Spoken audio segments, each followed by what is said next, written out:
Ah, t'as déjà lancé? Bonsoir les gars, ou bonjour, quelle que soit l'heure à laquelle vous regardez cette vidéo. Alors aujourd'hui, on est venu aux Caraïbes. On est venu également faire le même concept de vidéo que vous connaissez déjà. Interviewer les millionnaires. Interviewer les gens qui travaillent, les gens qui arrivent à nous inspirer.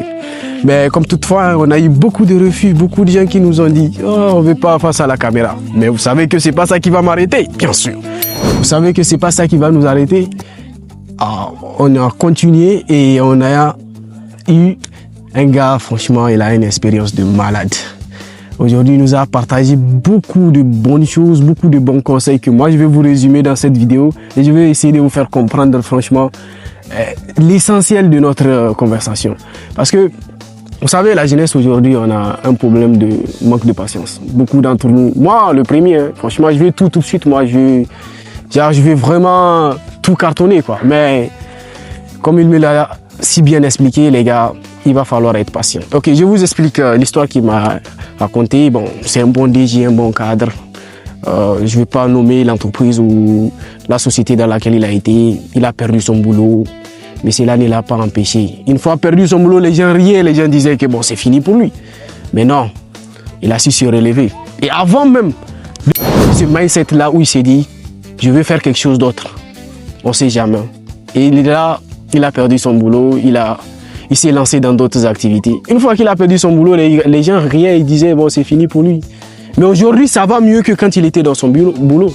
Vous avez compris? C'est-à-dire qu'il a été patient jusqu'à finir son boulot. Et après avoir perdu son boulot, il est aujourd'hui dans une activité qui lui génère beaucoup de cash, beaucoup de millions même, ici au Niger. Donc c'est pour vous dire que les gars, quand vous êtes patient dans la chose dans laquelle vous vous trouvez aujourd'hui, ça va marcher.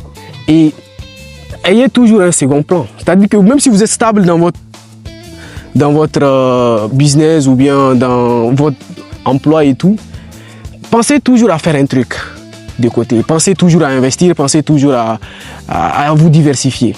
Et il y a aussi le côté où il m'a dit, surtout, soyez quelqu'un de loyal. C'est ce qu'il m'a dit. Il m'a dit, il a tellement eu de bonnes relations quand il était là-bas comme DG, qu'aujourd'hui, en fait, même si la société n'existe plus, il a perdu son emploi, en fait, les gens qui ont été avec lui là-bas, ils lui ont tellement facilité les choses que les portes et tout, ça s'est ouvert à lui.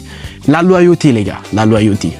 Et le sens du sacrifice, parce que, vous savez, même si on est DG, les gars, on peut être dépassé de certaines choses, on peut vivre des situations incroyables. Si tu es DG, ça ne veut pas dire que tu es société de la boîte, hein. Tu peux être DG. Mais tu n'es pas société. Il y a le big boss qui est en haut, il y a le propriétaire qui peut, tu vois, il peut y avoir des trucs, des malentendus. Ah, vous êtes toujours là? Ok, j'ai pas fini, hein. Le monsieur, on continue son histoire, n'est-ce pas? D'accord. J'étais en train de vous expliquer que il a eu, grâce à sa loyauté, dans cette société-là, ça lui a ouvert les portes une fois que la société est partie. La loyauté, n'est-ce pas? Et le sens du sacrifice, parce que ce qui nous a fait comprendre, c'est que la patience, ça va avec le sacrifice. Parce que quand vous êtes patient dans un domaine, il va falloir que vous sacrifiez certaines choses. Parce que vous êtes DG là, vous pouvez vous amuser et tout. Vous pouvez avoir des grosses sommes à votre disposition. Hein? Mais il faut faire des sacrifices à ne pas rendre la tâche compliquée parce que vous avez l'argent des gens à votre disposition. Il faut faire en sorte que la loyauté puisse rester. Les gars, vous avez compris, non? C'est-à-dire que vraiment avec ce monsieur-là, aujourd'hui, je pense que c'est un masterclass. On a eu tout ce qu'il faut. Si tu veux vraiment, tu es dans un emploi stable et tout, les conseils qu'il nous a donnés, ça va beaucoup t'aider. Essaye de faire en sorte de les mettre en pratique. Parce que le problème, c'est pas seulement les conseils, c'est de les mettre en pratique. Il faut que tu arrives à les mettre en pratique. Si tu les mets en pratique, tu as une feuille de route tout droit tracée. Tout droit tracé. Et tu devrais pouvoir vraiment être une personne épanouie. Parce que l'essentiel, c'est ça. Hein? On peut faire de l'argent, mais il faut être épanoui aussi. Il faut être quelqu'un qui vit de façon la plus joyeuse dans sa vie.